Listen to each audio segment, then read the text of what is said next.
Juče ponovo ispred kuće stana gradonačelnika Mićina.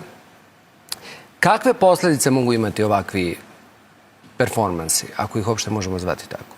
Ma nisu performansi, to je zapravo uvod u linč. Uvod u normalizaciju, ako linč usledi, da je to nešto logično. Da je to nešto što je prihvatljivo.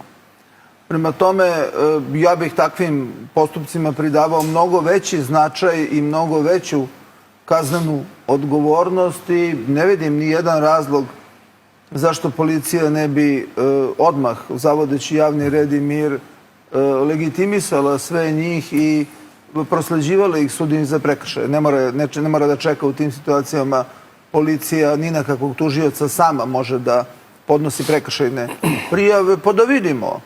Neka to bude u početku novčano, pa sledeći put ako se opet nisi opametio, onda to može biti sve ozbiljnije i ozbiljnije.